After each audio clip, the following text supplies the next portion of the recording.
Easy ভাই গাড়ি, easy ভাই গাড়ি, ইজি ভাই গাড়ি, অলিউল্লাহর চুরি করা গাড়ি, অলিউল্লাহর চুরি করা ইজি বাইক উদ্ধার চাই, উদ্ধার চাই। এই স্লোগানে শরণখোলা উপজেলার ৩ নং রায়ন্দা ইউনিয়নের ৭ নং উত্তর তাফলবালি ওয়ার্ডের জনগণ সবাই কিন্তু মাঠে নেমেছেন। কারণ হচ্ছে দিনমজুর এবং তিনি প্রতিবন্ধী, তার এই গাড়ি দিয়েই কিন্তু তার পরিবার চলতো। আমরা একটু এই সম্পর্কে অলিউল্লাহর সাথে কথা বলতে চাই। প্রথমেই পরিচয়। অলিউল্লাহ। আচ্ছা অলিউল্লাহ, আমরা দেখতে পাচ্ছি আপনি কথা ঠিক মতন বলতে পারছেন না। আপনার এই ইজি বাইক কখন কোথা থেকে চুরি হয়?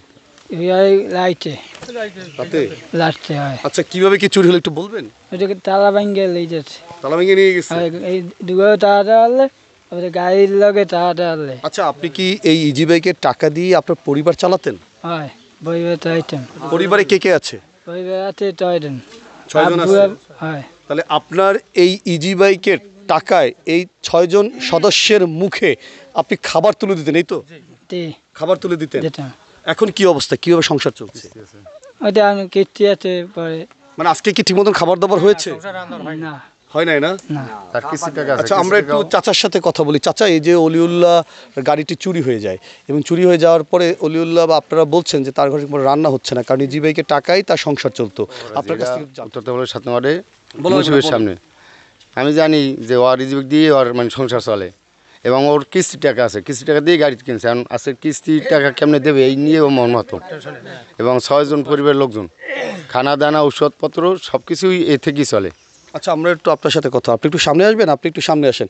এই যে অলিউল্লাহ গাড়িটি নিয়ে গেল, আপনারা গ্রামবাসীরা সবাই এখন এক জায়গায় হয়েছেন, অলিউল্লাহর পাশে দাঁড়িয়েছেন। এখন অলিউল্লাহর গাড়িটি খোঁজার জন্য এবং অলিউল্লাহর পাশে থাকার জন্য আপনারা কি করবেন? আমরা এজন্যে যা লাগুক আমরা করবো এবং প্রশাসনও করবে। ও গরিব মানুষ এবং ও আপনার প্রতিবন্ধী মানুষ, ওর 6 জন মানুষ সংসারে খাওয়াইয়া ও হেয়ে নিয়েই চালায় এবং এখন কিস্তির দিয়ে গাড়ি কিনছে, কিস্তি দেওয়া লাগে এবং আজকের ওর খাওয়ান চলে নাই। আচ্ছা আপনার নাম কি? আমার নাম মোহাম্মদ আলতাফ হোসেন। আচ্ছা আমরা দেখলাম অলিউল্লাহর গাড়ি চুরি নিয়ে যায় এবং অলিউল্লাহ একজন প্রতিবন্ধী, খুবই গরিব, তার এই ইজি বাইকের টাকায় তার পরিবার চলতো। আপনারা তার পাশে দাঁড়িয়েছেন, এখন এই গাড়ি উদ্ধারের ব্যাপারে এবং তার পাশে থাকার ব্যাপারে একটু জানতে চাই। ধন্যবাদ সুজন হাসান ভাই। আসলে আমরা গ্রামবাসী সবাই মর্মাহত এবং দুঃখের সাথে বলতেছি যে ও একজন প্রতিবন্ধী, ও এই গাড়িটার উপরে ওর সংসার নির্ভর, ওর ফ্যামিলির সব কিছুই দায়ভার এই গাড়ির উপরেই। ওর কাছে মানে এই গাড়িটাই সব কিছুই ছিল, এখানে কিস্তি আছে, সব কিছু আছে, সব কিছুই পরিবহন ওর কাছেই করে। তো আমরা আপনার এই পেজের মাধ্যমে শরণখোলা থানা আইন শৃঙ্খলা বাহিনীর দৃষ্টি আকর্ষণ করতে চাচ্ছি, যাতে আমরা এই চোরকে আপনার শনাক্ত করে যাতে ওর গাড়িটা আমরা ফেরত পাই, এই দাবি আমাদের। আচ্ছা আপনারা শরণখোলা থানা এখন পর্যন্ত অভিযোগ করেছেন? না আমরা করিনি, ইনশাল্লাহ আমরা করব।